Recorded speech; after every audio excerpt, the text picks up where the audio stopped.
दोस्तों, विज्ञान कहता है कि ब्रह्मांड या जीवन का निर्माण स्वतः यानी अपने आप हुआ है। मतलब अगर विज्ञान की मानी जाए तो सृष्टि या ब्रह्मांड के निर्माण में भगवान की कोई भूमिका नहीं है। असल में भगवान है या नहीं, ये एक ऐसी बहस है जिसका कोई अंत नहीं है। ना ही भगवान को प्रमाणित किया जा सकता है और ना ही गलत साबित किया जा सकता है। लेकिन दोस्तों, कभी आप अपने घर के बाहर खड़े होकर अपने घर को देखना, और जब आप अपने घर को देख रहे हों तो उस समय कोई आपसे आकर कहे कि आपका घर किसी ने बनाया नहीं बल्कि ये अपने आप बना है, तो आप क्या कहेंगे? निश्चित ही आपका जवाब होगा कि आपका घर अपने आप नहीं बना बल्कि इसे मिस्त्री और मजदूर यानी इंसानों ने मिलकर बनाया है।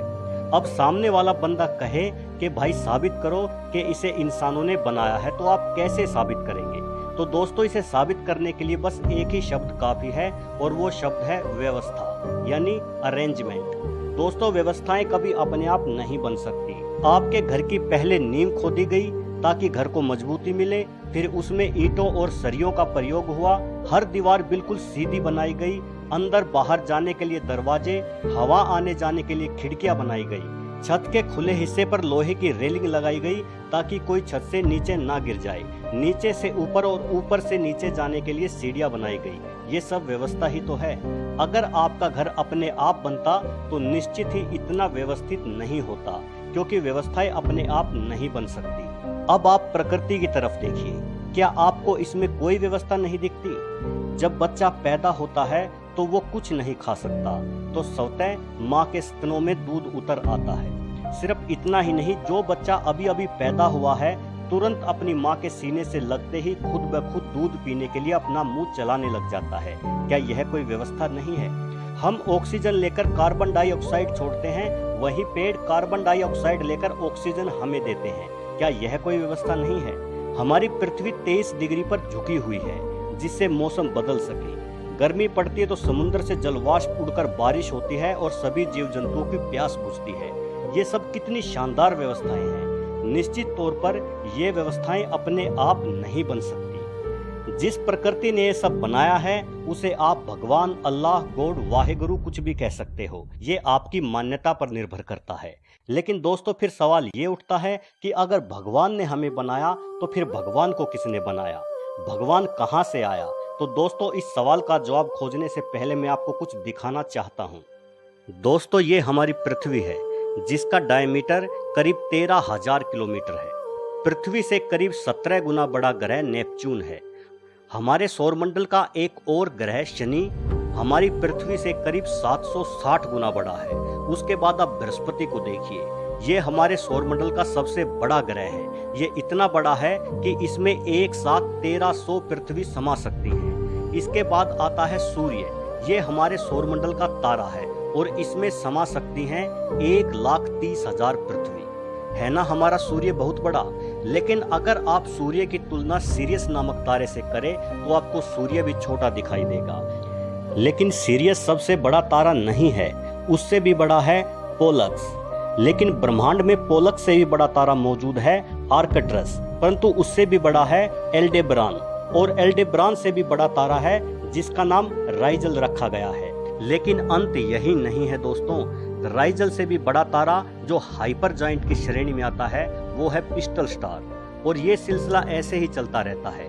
पिस्टल स्टार से बड़ा है एंटेरस, एंटेरस से बड़ा है बेटलजियस, उससे भी बड़ा है वी वाई कैनिस मेजोरिस, और इन सबसे बड़ा है यू वाई स्क्यूटी, और न जाने कितने ही अन्य अरबों खरबों तारे सिर्फ हमारी आकाश गंगा में है। दोस्तों, यह है हमारी आकाश गंगा मिल्की वे।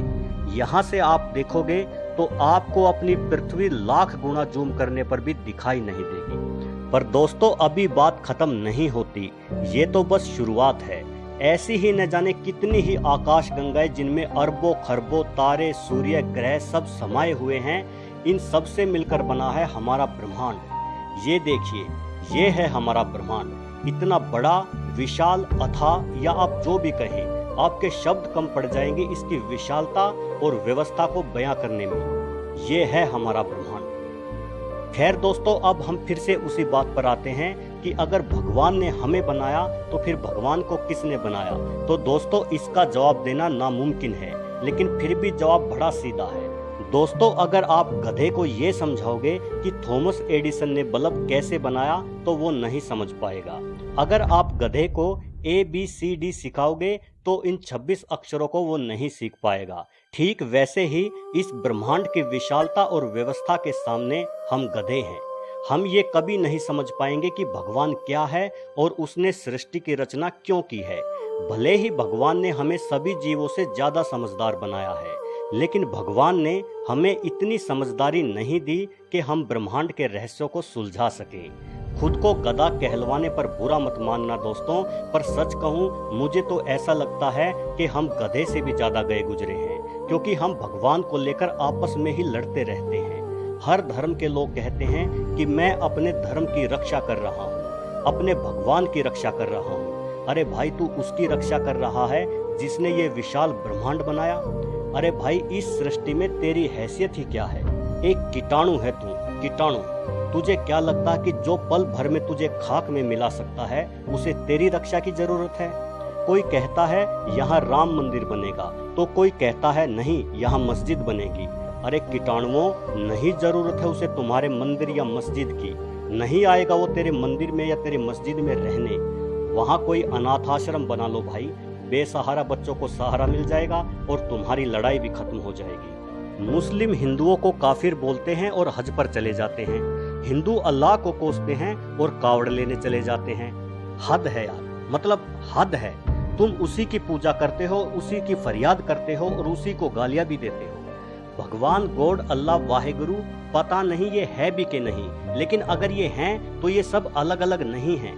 ये एक ही इकाई के नाम है जो कि तुम लोगों ने रखे हैं। उसने कभी अपना नाम नहीं बताया, तुम लोगों ने ये नाम रखे हैं और फिर उन्हीं नामों को लेकर दंगे करने लग जाते हो और खुद को गधे से ज्यादा समझदार बतलाते हो। भाई, भगवान को ना तेरे मंदिर की जरूरत है, ना तेरे मस्जिद की, ना तेरे गुरुद्वारे की, ना तेरे चर्च की। ना उसे तेरी पूजा पाठ की जरूरत है, ना तेरी नमाज की। ना उसे तेरी चद्दर की जरूरत है, ना तेरे चढ़ावे की। उसी की बनाई गंगा का जल तू उसी पर छिड़कता है और उसी की बनाई प्रकृति से फूल तोड़कर उसी पर चढ़ाता है और सोचता है कि अब भगवान खुश हो जाएगा। नहीं भाई, नहीं होगा, बिल्कुल नहीं होगा। वो खुश तब होगा जब तू भगवान की पूजा करके उसी के बनाए मुसलमानों को नहीं कोसेगा, या तू नमाज अदा करके उसी के बनाए हिंदुओं को भी प्यार और सम्मान से देखेगा। वो तब खुश होगा। जब तू उसके हर माने जाने वाले स्वरूप के सामने सर झुकाएगा, वो तब खुश होगा।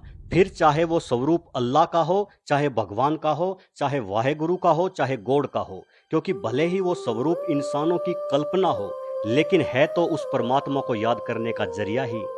दोस्तों, जो लोग धर्म के ठेकेदार बने बैठे हैं और मजहब के नाम पर दंगे करते हैं, अगर मेरी इस वीडियो से उनमें से एक का भी हृदय परिवर्तन हो जाए तो मैं समझूंगा कि मेरी इस वीडियो बनाने की मेहनत सफल हो गई।